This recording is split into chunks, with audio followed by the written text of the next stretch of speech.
Assalamualaikum warahmatullahi wabarakatuh. Dengan saya Nihayatul Mutimah. Pada kesempatan kali ini saya akan mempresentasikan materi tata kelola karakteristik Dewan Komisaris dan Dewan Direksi. Tata kelola perusahaan atau GGC, Corporate Governance, merupakan suatu mekanisme yang bisa dipakai untuk memastikan bahwa supplier keuangan atau pemilik modal perusahaan mendapatkan pengembalian atas kegiatan yang dilakukan oleh manajer atau bagaimana pemilik modal perusahaan melaksanakan pengendalian pada manajer. Good Corporate Governance juga merupakan sebuah metode dan sistem yang dipergunakan oleh pemegang saham, komisaris atau dewan pengawas dan direksi dalam rangka meningkatkan kesuksesan bisnis dan akuntabilitas perusahaan agar tetap memperhatikan kepentingan stakeholder lainnya sesuai peraturan perundang-undangan dan nilai-nilai etika. Adapun prinsip-prinsip GCG yaitu yang pertama, transparansi, keterbukaan dalam menjalankan proses pengambilan keputusan dan pengungkapan informasi yang relevan tentang perusahaan. Yang kedua, akuntabilitas, yaitu perusahaan harus dapat mempertanggungjawabkan kinerja secara transparan dan wajar. Yang ketiga, kemandirian, yaitu perusahaan dikelola secara profesional tanpa konflik kepentingan dan pengaruh atau tekanan dari pihak manapun yang tidak sesuai dengan peraturan perundang-undangan yang berlaku dan prinsip-prinsip korporasi yang sehat. Yang keempat, pertanggungjawaban, yaitu kesesuaian pengurusan perusahaan terhadap peraturan perundang-undangan yang berlaku dan pedoman korporasi yang sehat. Dan yang kelima, kewajiban. Perusahaan harus memperhatikan kepentingan pemegang saham dan stakeholder lain berdasarkan atas kewajaran dan kesetaraan.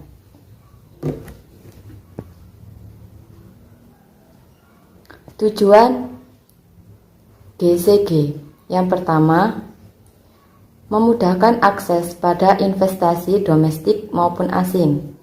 Yang kedua, memberikan keputusan yang lebih efektif dalam meningkatkan kinerja ekonomi suatu perusahaan. Yang ketiga, meningkatkan kepercayaan dan keyakinan dari para pemangku kepentingan terhadap perusahaan. Dan yang keempat, direksi dan komisaris terlindung dari tuntutan hukum. Adapun tujuan dari penerapan Good Corporate Governance adalah agar tercipta kondisi perusahaan yang baik sesuai dengan prinsip-prinsip GCG, yaitu dengan meningkatnya kinerja perusahaan. Dewan Komisaris dan Dewan Direksi.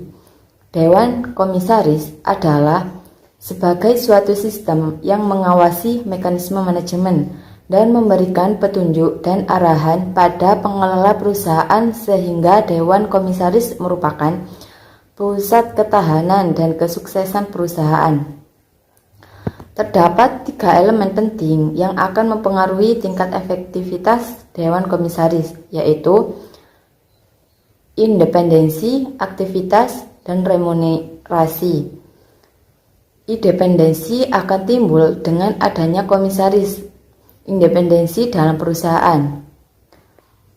Sedangkan Dewan Direksi merupakan organ perseroan yang berwenang dan bertanggung jawab penuh atas pengurusan perseroan untuk kepentingan perseroan sesuai dengan maksud dan tujuan perseroan serta mewakili perseroan baik di dalam maupun di luar pengadilan.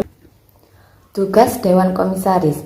Yang pertama, melakukan pengawasan dengan iktikat baik dan berhati-hatian untuk kepentingan perseroan dan sesuai dengan maksud dan tujuan perseroan. Yang kedua, tidak mempunyai kepentingan pribadi baik langsung maupun tidak langsung atas tindakan pengurusan direksi yang mengakibatkan kerugian. Dan yang ketiga, telah memberikan nasihat kepada direksi untuk mencegah timbul atau berlanjutnya kerugian tersebut. Tugas dan tanggung jawab Dewan Direksi.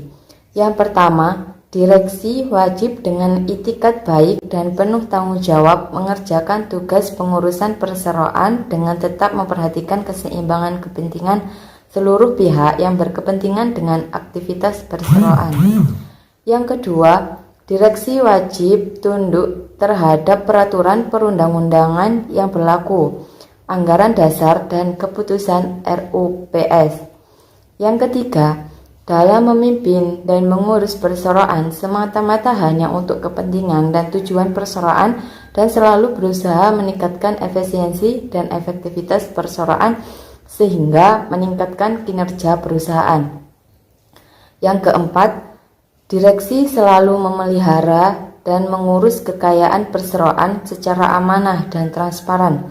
Dan yang kelima, direksi akan menghindari kondisi tugas dan kepentingan perseroan yang berbenturan dengan kepentingan pribadi.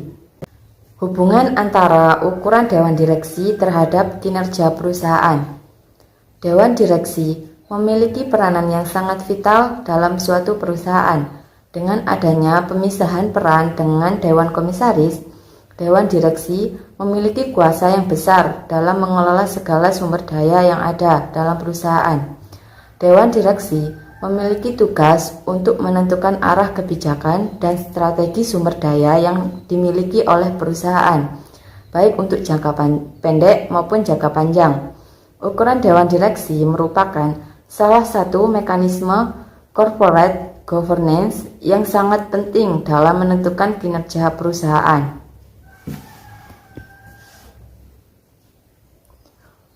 Hubungan antara ukuran Dewan Komisaris dengan kinerja perusahaan. Dewan Komisaris bertugas melakukan pengawasan dan memberikan masukan kepada Dewan Direksi. Dewan Komisaris tidak memiliki otoritas langsung terhadap perusahaan.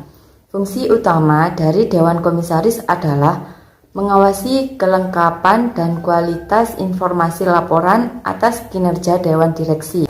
Karena itu, posisi Dewan Komisaris sangat penting dalam menjembatani kepentingan prinsipal dalam sebuah perusahaan. Dengan semakin banyaknya anggota Dewan Komisaris, pengawasan terhadap Dewan Direksi jauh lebih baik. Masukan atau opsi yang akan didapat direksi akan jauh lebih banyak. Hubungan antara ukuran perusahaan dengan kinerja perusahaan. Ukuran perusahaan merupakan hal yang penting dalam proses pelaporan keuangan. Ukuran perusahaan dalam penelitian ini diukur dengan melihat seberapa besar aset yang dimiliki oleh sebuah perusahaan. Aset yang dimiliki perusahaan ini menggambarkan hak dan kewajiban serta permodalan perusahaan.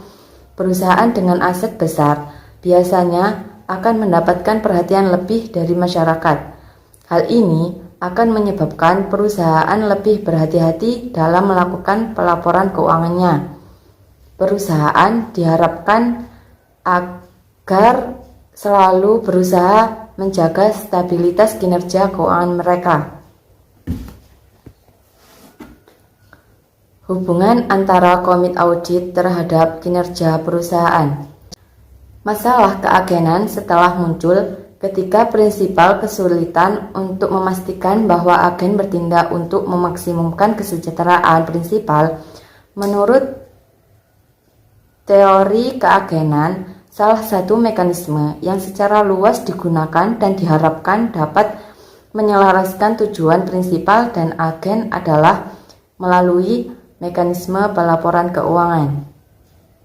Kinerja perusahaan akan baik jika perusahaan mampu mengendalikan perilaku para eksekutif puncak perusahaan untuk melindungi kepentingan pemilik perusahaan atau pemegang saham. Salah satunya dengan keberadaan komite audit. Komite audit diharapkan mampu mengawasi laporan keuangan, mengawasi audit eksternal, dan mengawasi sistem pengendalian internal. Sekian dari saya. Kurang lebihnya saya mohon maaf. Wassalamualaikum warahmatullahi wabarakatuh.